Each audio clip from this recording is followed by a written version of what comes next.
don't talk about grief in leadership circles. We talk about strategy. We talk about team culture, about burnout, executive presence, hobbies, what we did over the weekend, but not grief. And yet, grief is one of those most powerful forces shaping how we lead and how we show up, even when you don't know it's there. I'm not just talking about losing a loved one, though it does change everything. I'm talking about the quiet griefs we carry, the dream that didn't happen, the role that no longer fits, the version of yourself you had to let go of in order to keep showing up.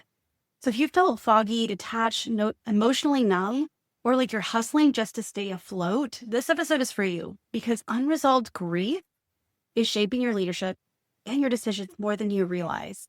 And the good news is it doesn't have to stay. You don't have to stay in the grief. We don't have to bring it in, and it doesn't have to consume you. But let's talk what it really looks like and what it's quietly costing you. So first, let's talk about grief in general. Grief is sort of unresolved. What does it mean to have unresolved grief? It means you haven't dealt with it yet. You haven't healed through it. You haven't grown through it. You kind of shove it down. Maybe you took a day or two off, or you considered it. You even thought about the fact that you lost a dream or a goal or something. But grief truly never goes away, and you don't even really want it to. You want grief to shape you. You want it to bring that depth of character. You don't want it to consume you, but you also want to bring it up. You want to deal with it so that way it doesn't become unresolved grief and show up in ways that are unhealthy. And so let's talk about types of leadership that sneak in. Let's talk about types of grief. There we go. That sneak into your leadership. And it's not always about death, but there are times that a loss of a person, it can go unnamed and it can hit hard. It can go because we're like, oh, I lost a parent early on. Oh, I lost a friend at a young age. Grief doesn't have a time limit. Your body is going to deal with it one way or another. It shapes your decisions. It shapes your leadership. It shapes your identity, whether you realize it or not. And so even if you lost someone young, it still shows up at your leadership as an adult. Okay, so though this is not going to be completely about loss of a person, I will bring in some other types of leadership that you may not have considered as bringing grief into your life. Or did I say leadership again? Okay, sorry. My notes I have clearly they're not as organized as they should be, but that's okay because I know what I want to say. The types of grief that sneak into your leadership. Okay. So the first is loss of identity. When your role changes, when your season shifts, when you realize you've outgrown who you had to be succeeder, you've outgrown a version of yourself that you needed. There's a loss of identity there. I remember there were a lot of unhealthy things happening with my boss and me when I left the Air Force. And one of the things, I had my son and I was on maternity leave. And I remember sitting and having lunch with a couple of my friends, a couple of my comrades, a couple of people, different people in a similar position as me, but in different squadrons. And I remember going to lunch and one of the ladies came up and was like, "Hey, saw you're moving to CE." And I was like, "What do you mean?" And now civil engineering, I was communications. I've been communications my entire career. I live, breathe, and sleep communications. I did multiple things. I was a flight commander in communications. And while I was on maternity leave, my boss not only removed me from communication squadron, but put me into the civil engineering squadron. And yes, did I do a good job there? They needed an executive officer, and I had filled that role before, but I didn't know it was coming. So when I got back, not only am I dealing with postpartum depression, knowing that I'm going to be getting out of the Air Force within the year, and now not only my role changed from being in the communication squadron to being in civil engineering squadron, I did not realize the depth of the loss of identity and how those were shifting my decisions and my actions and my behaviors and my beliefs. I didn't realize until years later that it was a loss of identity that I was grieving in that moment. And so loss of identity happens more than you realize.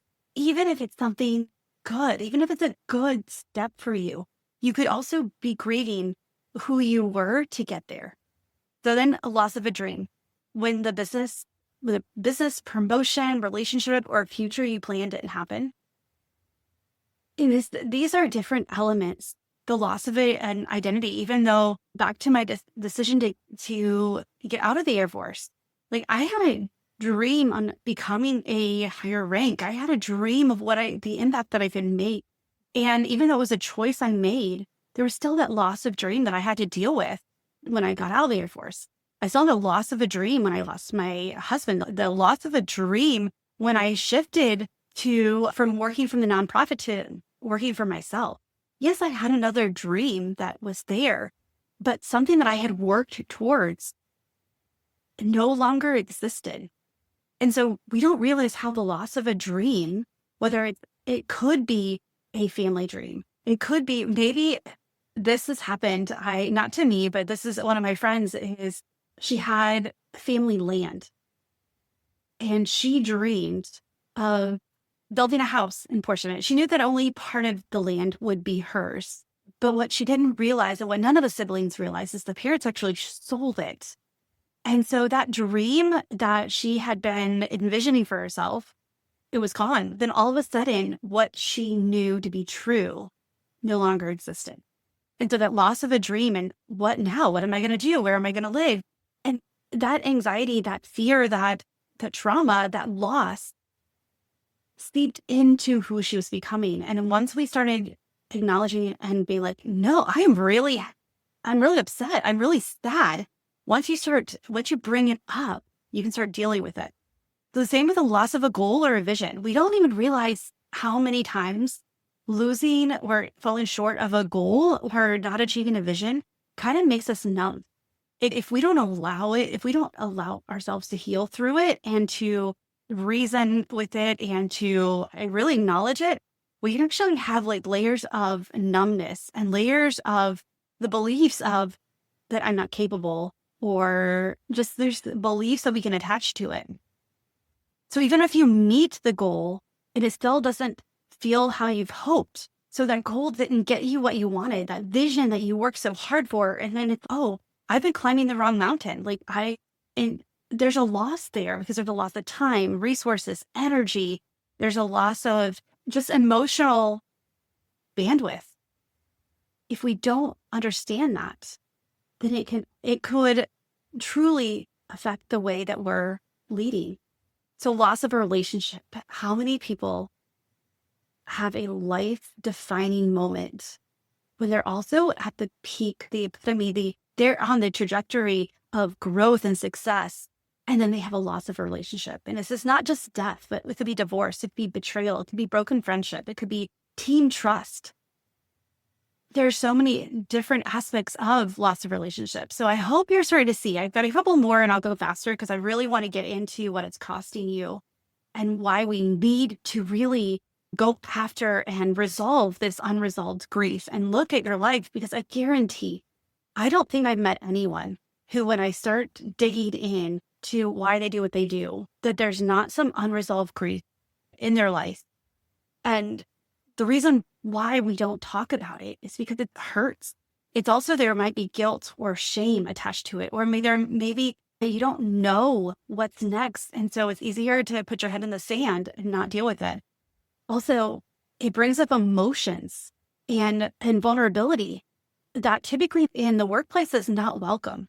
But I think our culture is shifting enough, and we understand now the importance of the emotions.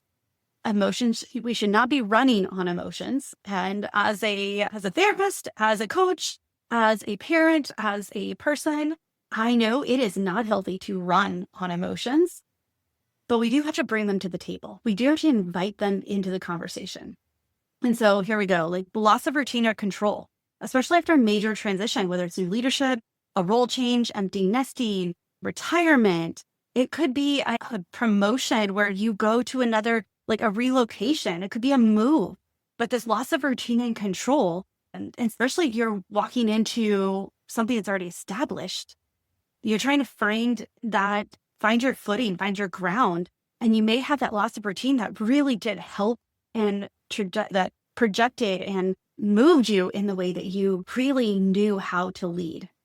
A loss of confidence, slow erosion from criticism, burnout, or high pressure seasons.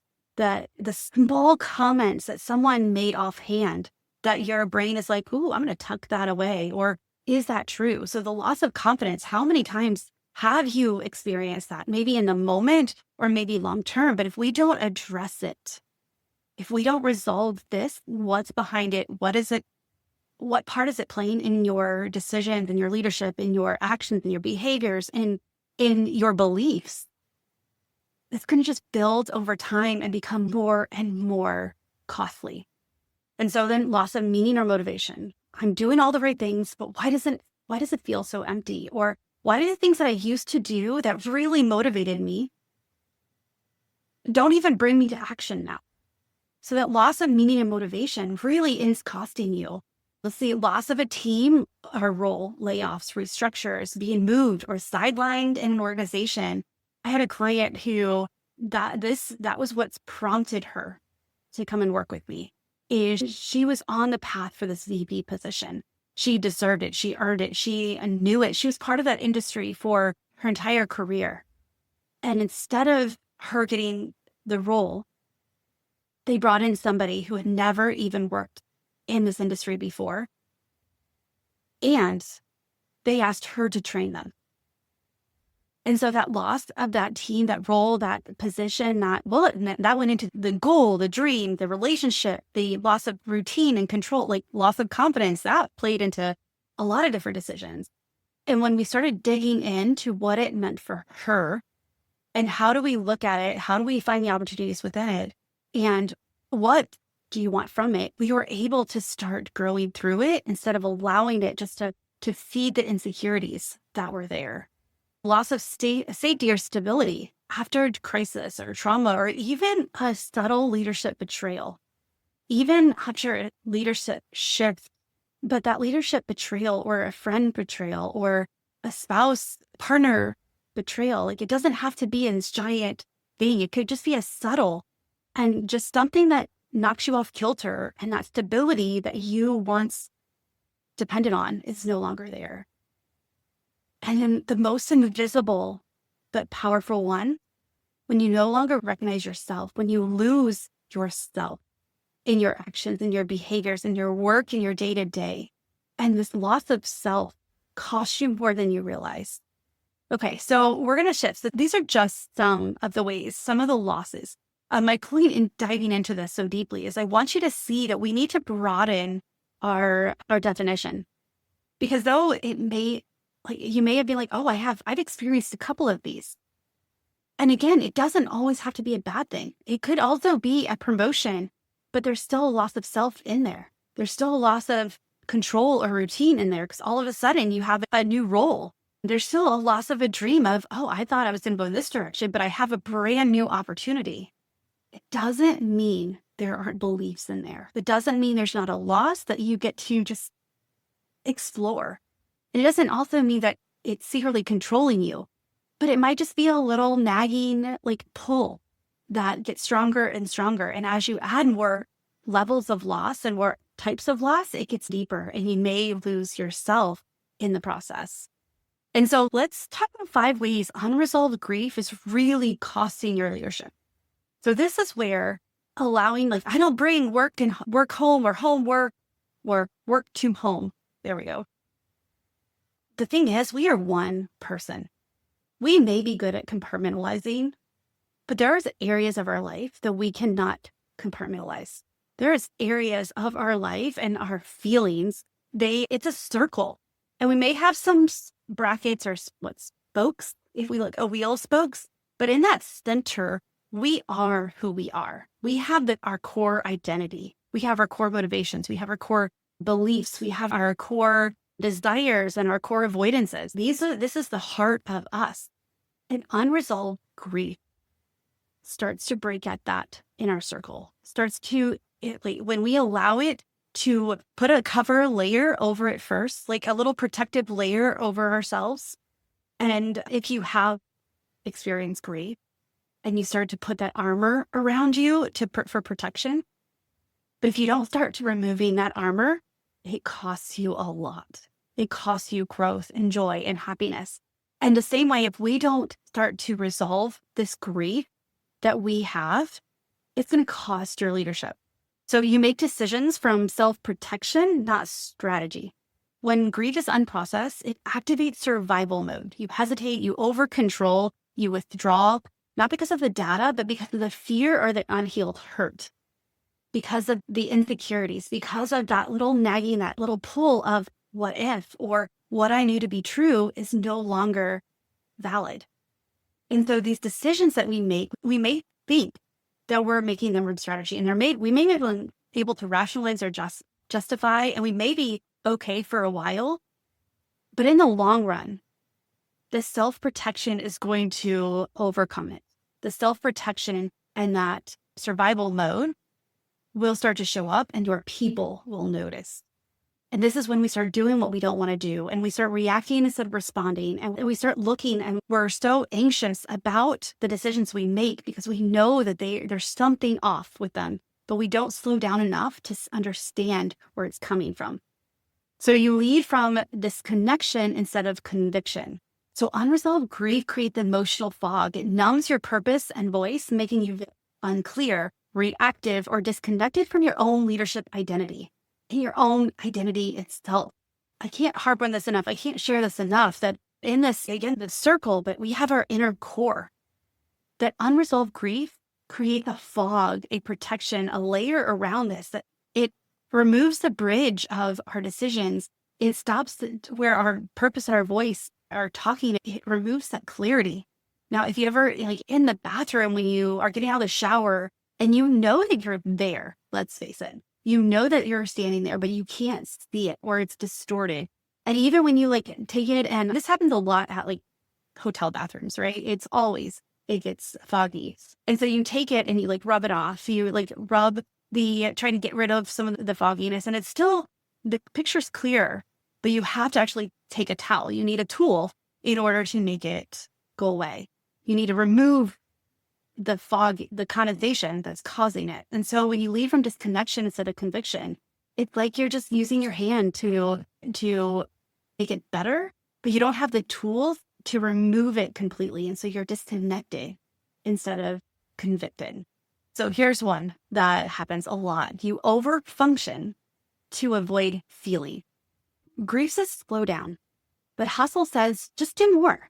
So you overwork, overgive, overperform, and you wonder why you're exhausted and still unfulfilled. You overfunction, trying to cover, trying to make it so people don't see. I remember, so when I was in the Air Force, I lost my mom. And this was not a healthy way to grieve. I am not proud of it. And it's one that it did weigh on me for a while. And I went to her funeral. And I went and I came back and I took one day off, one 24-hour period. And then I went back to work. And then I know that I was overfunctioning. I was trying to prove that I can push through.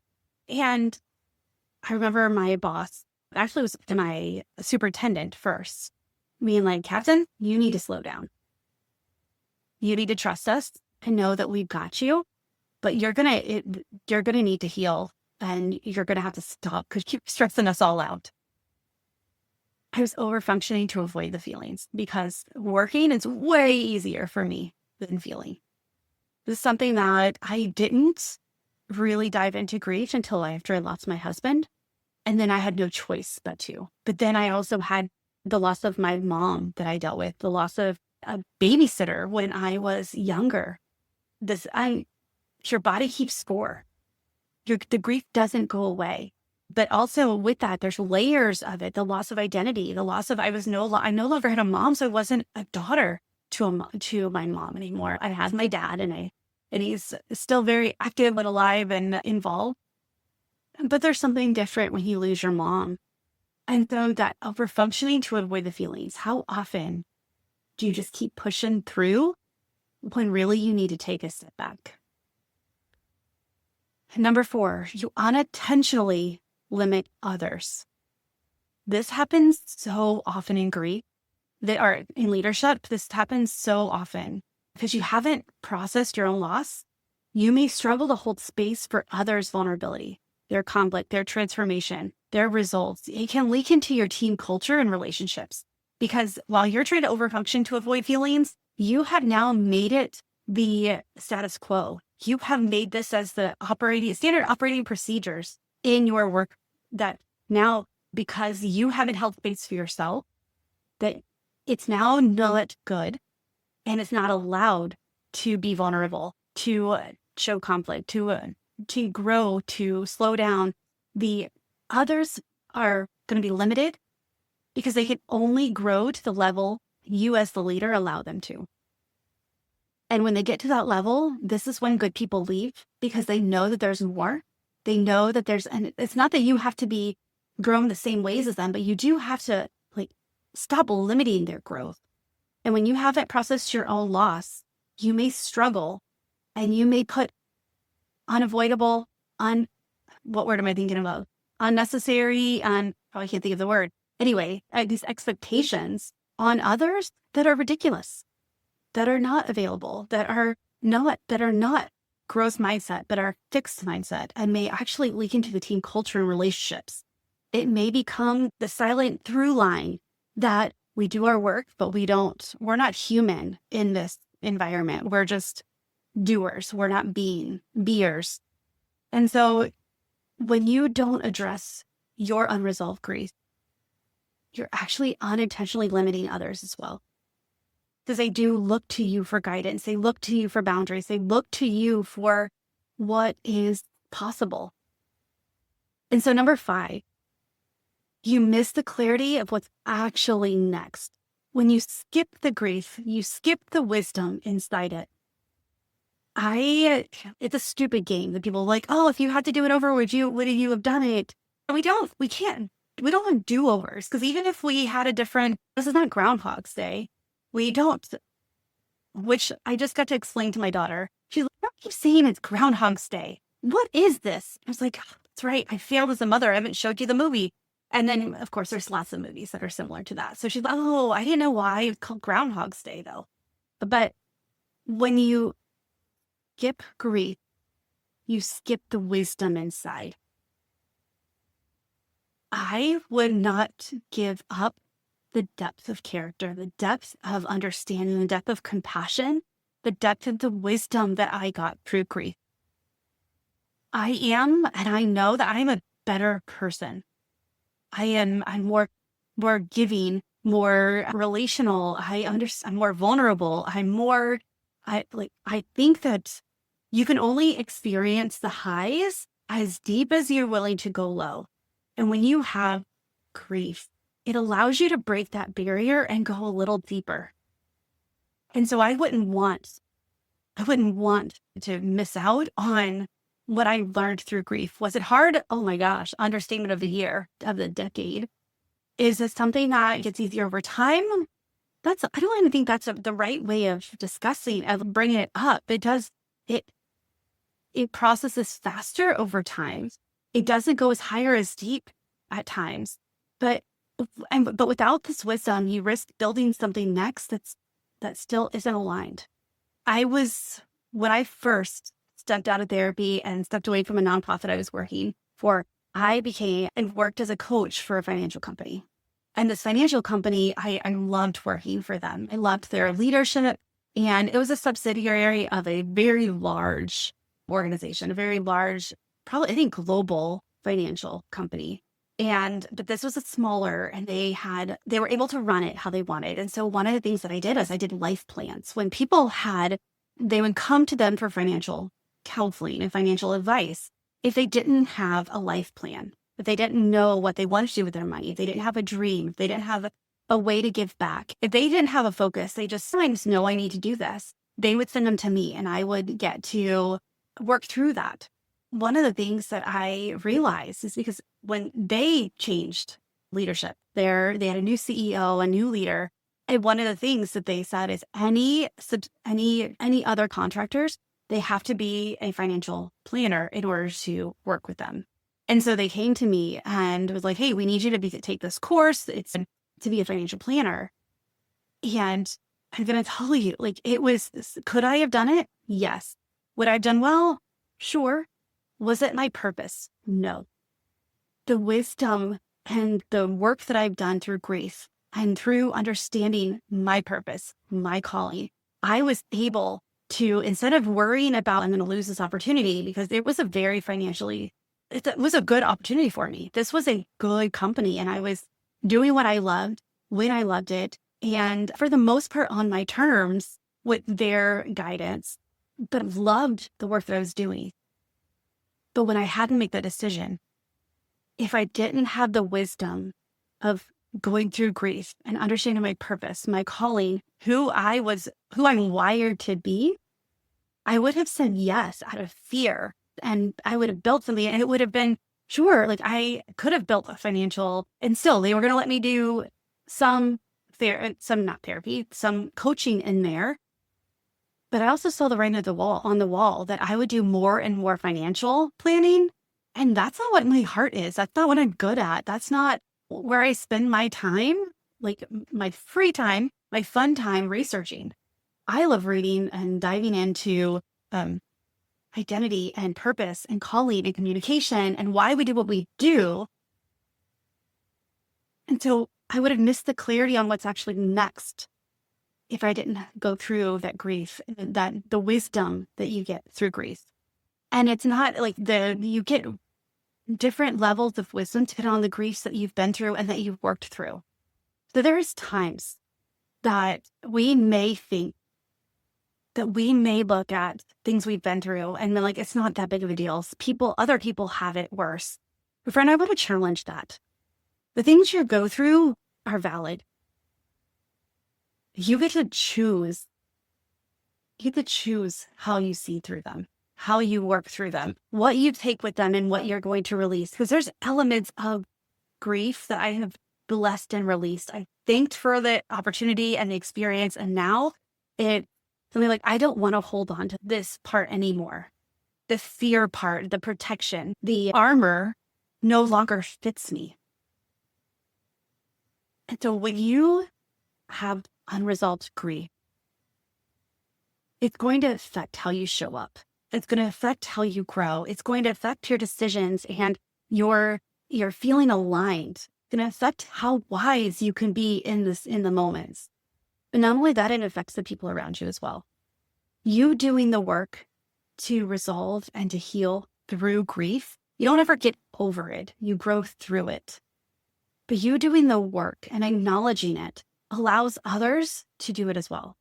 This is where you get to lead from experience and vulnerability and authenticity, and you get to lead from your inner being. Your core, your identity is stronger because of the things we go through. If you allow the grief to be unresolved, and so it's still controlled, it's still there, no matter what, it's going to hinder your growth, your love, your relationships, your life, your possibilities, your clarity. It touches every aspect of your life.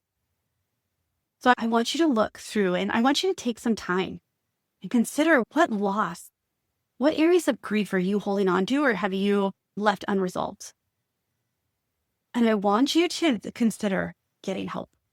I want you to consider talking to somebody. I want you to consider getting a coach. If it is strong, you need therapy, go find a therapist and work through it. A lot of times, we don't have to dive in as deep as you think. Some of the times, this is one of the areas that I work with. I would say every client that I work with has, I already mentioned, everyone has unresolved grief. Everyone who thinks they downplay something. And this is an area that immediately, when we resolve the grief, when we bring it to light, because when we bring things to light, they lose the power over you. And if you're ready to deal with some of these, and again, we don't have to dive in, we don't have to talk about childhood secrets and those big T traumas. Those little T traumas are important too. And once we acknowledge them, we look to see how we want to go through them. grow through them. Then we get to choose what we take with us into our next chapter, into our next, whatever's next for us, our next promotion, our next opportunity, our next dream or goal, our next relationship. So friend, don't allow the secret unresolved grief to cost you your life, but to cost you your joy and your peace and your calm and your conviction and your leadership. If you're ready to say, okay, let's get this unresolved grief resolved and healed, and I want to take my leadership to the next level, I can help. This is not an area that we stray away from. This is not one that we spend so much time in tears. It's no, we get to take it. We get to acknowledge it, and we get to move through it. And we get to take elements and that wisdom you gain from it to propel you for the life that you want. So if you're interested, if you have some unresolved grief that you're like, I know this is controlling some of my decisions, get on my call. Get on a Lead with Purpose mapping call, and let's create the blueprint that gets you to your next steps, that identifies the unresolved grief so that you can start working through it. All right, friend. Grief is something that we need to talk about more and more. And it doesn't have to be all consuming, but it does get to be life-giving. So if you want to experience the full weight of joy, if you want to experience the joy and the peace and the calm, then resolve that grief. All right. Get on my calendar if you want to talk. And if you're ready to say, yes, get the heck out, I'm ready to propel myself to the next level. Right. This went way longer than I expected, but it's a topic that I really believe we needed to discuss. We needed to talk about, we needed to bring to light, because once we have this resolved grief in our life, then we get to have so much clarity on the direction you want to go. It's easier to make decisions. It's easier to lead. It's easier to show up. It's easier to allow others to show up as themselves around you. All right, friend, choose joy until joy chooses you. Let's chat. And thank you so much for the over 50,000 downloads of the Leader's Purpose podcast. Bye for now.